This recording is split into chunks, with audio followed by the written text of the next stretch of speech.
రాబోయే చందమామ సీరియల్ ఈటీవీలో రాత్రి 7 గంటల స్లాట్ లో ప్రేక్షకులని ఎంతగానో అలరించింది. 1170 ఎపిసోడ్ల పాటు రాబోయే చందమామ సీరియల్ ఈటీవీ ప్రేక్షకులకి వినోదాన్ని పంచింది.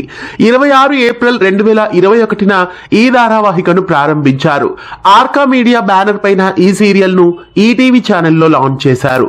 18 జనవరి 2025న ఈ సీరియల్ ను 1170వ ఎపిసోడ్ తో ముగించారు. మొదటగా 123 ఎపిసోడ్లకి వైఎస్ ఈ సీరియల్ కి దర్శకత్వం వహించారు. తదుపరి కాపుగంటి రఘు ఈ సీరియల్ కు దర్శకత్వం వహించారు. ఈ సీరియల్ కథ ప్రేక్షకులని విశేషంగా అలరించింది.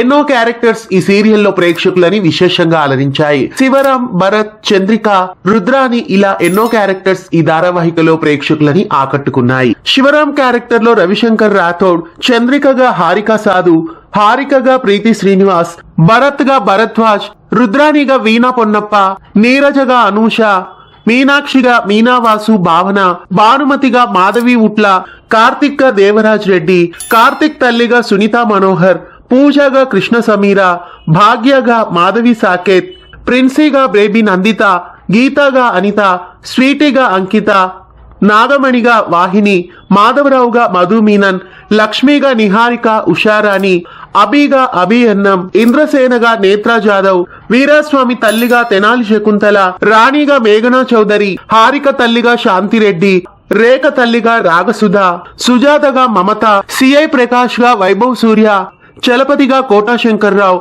తారాగా రసాగ్న రీతు, అడ్వకేట్ ప్రియాంకగా ప్రియాంక, ఇంద్రసేన బాబాయిగా మల్లారెడ్డి, అడ్వకేట్ గా శ్రీరాజ్, స్నేహగా అంతరా స్వర్ణాకర్ విహారిక, శంకర్ గా అమర్ శశాంక్, విజయేంద్ర వర్మగా విజయ్, సందీప్ గా చంద్ర చెల్లు, వీరభద్రంగా సెల్వరాజ్, వీరభద్రం తల్లిగా ఆలపాటి లక్ష్మి, లక్ష్మిగా స్వర్ణ, కౌశిక్ గా మూర్తి, వైశాలిగా అను శ్రీరాజ్, నేత్రగా సౌజన్య గాంధీ, జడ్జిగా శృతి సింగంపల్లి, జడ్జిగా గోపాలరావు, సిద్ధుగా సాయి కుమార్ కోలా, వీరాస్వామి, నాగమణి కూతురు దీప, జీరోమ్, తాతయ్య, రేఖ, ప్రభాకర్, యమున, విక్రమ్ ఇలా ఎన్నో క్యారెక్టర్స్ రాబోయే చందమామ సీరియల్లో ప్రేక్షకులని ఎంతగానో అలరించాయి.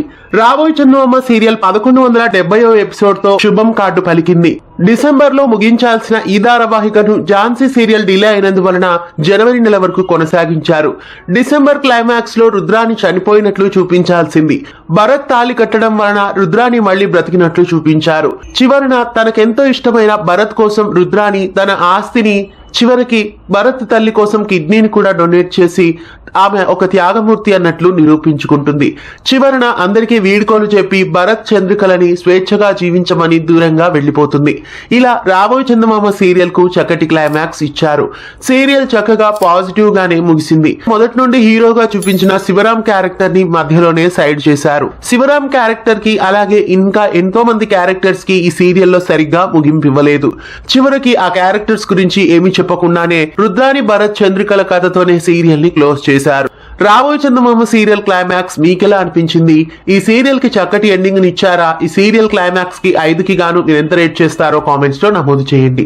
దాదాపుగా 4 ఏళ్ల పాటు రాబోయే చందమామ సీరియల్ 7 PM స్లాట్ లో ప్రేక్షకులని ఎంతగానో అలరించింది. రాబోయే చందమామ సీరియల్ టీం అందరికి గుడ్ బై చెబుతూ ఈ వీడియో మీకు నచ్చితే లైక్ చేసి షేర్ చేయండి. ఇలాంటి మరెన్నో అప్డేట్స్ కోసం ఛానల్ ని సబ్స్క్రైబ్ చేసి పక్కనే ఉన్న బెల్ ఐకాన్ ని యాక్టివేట్ చేయండి.